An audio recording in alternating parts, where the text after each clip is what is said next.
दोस्तों ये है मेरा ग्रो एप्लीकेशन जिसके अंदर प्लेज होल्डिंग्स मैं आपको अपनी दिखा रहा हूँ। इनको अनप्लेज करके बताऊंगा और साथ में ये भी बताऊंगा कि भाई कितने चार्जेस लग जाते हैं अगर आप प्लेज करते हो तो अनप्लेज में कितना चार्ज लगने वाला है और भी बहुत सारी चीज़ें। तो चलिए शुरू करते हैं।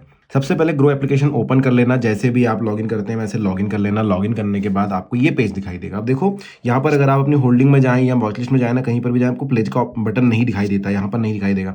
आपको क्या करना है, अपनी जो फोटो है ऊपर की तरफ टॉप राइट कॉर्नर पे उस पर क्लिक करना है। यहाँ पर जाने के बाद आप जाइए अपने अकाउंट सेक्शन में। अकाउंट सेक्शन में जैसे ही जाएंगे तो आपको अवेलेबल बैलेंस दिखाई देगा और नीचे की तरफ प्लेज का बटन दिखाई देगा। इस पर आप क्लिक कर देना तो आपको दिखाई देंगे आपके स्टॉक्स जो कि प्लेज के लिए अवेलेबल हैं, जिनको आप प्लेज कर सकते हो। लेकिन आपको देखना है प्लेज्ड वाला सेक्शन, ये देखिए यहां पर आप क्लिक करेंगे तो आपको दिखाई देगा आपने क्या प्लेज कर रखा है। अब इससे पहले कि मैं इसको अनप्लेज करना बताऊं, आपको बताता हूं चार्जेस वगैरह कैसे लगते हैं। तो मैं कोई नई चीज नहीं बताऊंगा आपको, अलग नहीं बताऊंगा। ग्रो के अंदर ही आपको नीड हेल्प का बटन मिलेगा, यहां पर जाके आप चेक कर लेना, क्योंकि इन फ्यूचर अगर इन्होंने चेंज किया तो आपको ये चीज हेल्प करेगी। तो देखो प्लेज करने के बाद मार्जिन कब मिलेगा, इन्होंने डायरेक्टली बता दिया। प्लेज करने के बाद भाई 10 से 15 मिनट के अंदर जो है आपकी रिक्वेस्ट हो जाती है, आपकी रिक्वेस्ट एक्सेप्ट कर ली जाती है। और अगर आपका बैलेंस नेगेटिव है तो आपको अगले दिन मिलेगा, अगर आपका बैलेंस पॉजिटिव है तो तुरंत भी मिल सकता है, मतलब अगले 15-20 मिनट में मिल जाएगा। प्लेज होल्डिंग्स को मैं बेच सकता हूँ क्या? अब जैसे मैंने ये यहाँ पर यस बैंक प्लेज कर रखे हैं, इसको मैं बेच सकता हूँ क्या? तो बिल्कुल आप बेच सकते हैं। देखिए यहाँ पर बताएंगे आपको क्लियरली।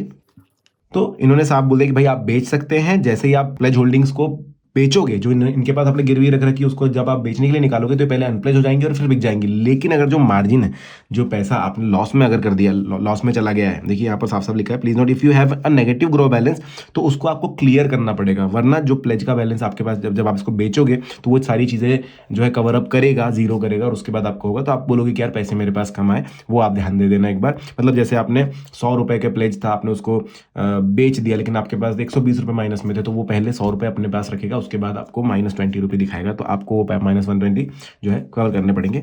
ऐसी चीज है। इसके बाद कब अनप्लेज कर सकता हूँ, देखो इन्होंने बोला है if you unpledge today before 3:30 PM, 3:30 बजे दोपहर, क्योंकि मार्केट बंद है उससे पहले अगर आप आज कर देते हैं तो कल तक जो है then your pledge share will be unpledged by the next working day, T+1 day. आज टुडे +1 कल के दिन मिला करके कल के दिन जो है उसमें अनप्लेज हो जाएगा।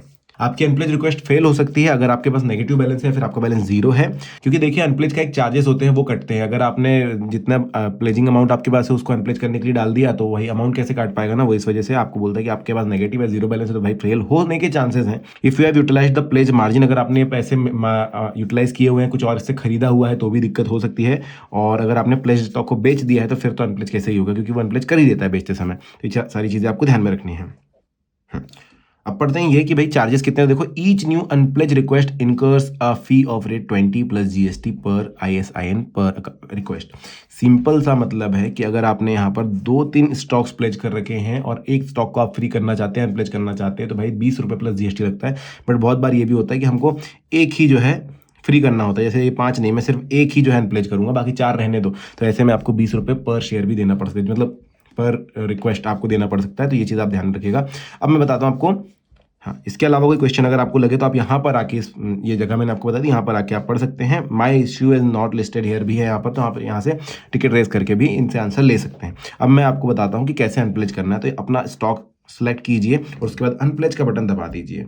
अनप्लेज करने के बाद are you sure you want to unpledge, there is a zero interest charges on your pledged holdings. Interest charges pledged पर कुछ भी नहीं है, लेकिन अनप्लेज चार्जेस ऑफ 20 पर ISIN विल बी एप्लीकेबल, लेकिन 20 रुपये आपको लगेंगे अनप्लेज करने के। ठीक है भाई, कंफर्म कर देना। ये देखिए इन्होंने बताया पहले हमारा प्लेज का फेल हुआ था, फिर प्लेज कंफर्म हुआ था, अभी होल्डिंग जो है वो अनप्लेज के लिए वो अभी लगा हुआ है, पेंडिंग में है, वो ऑर्डर हो जाएगा थोड़े समय के बाद। तो यहाँ पर भी फिलहाल हमें नहीं दिख रहा है। ऑल रिक्वेस्ट में जाकर के मैं चेक कर सकता हूँ। यहाँ पर आप ये मत बोलना कि भाई ये ऑर्डर कहाँ दिखेगा, तो सिंपली यही प्लेज में जाना और ऑल रिक्वेस्ट पे क्लिक करके यहाँ से देख लेना।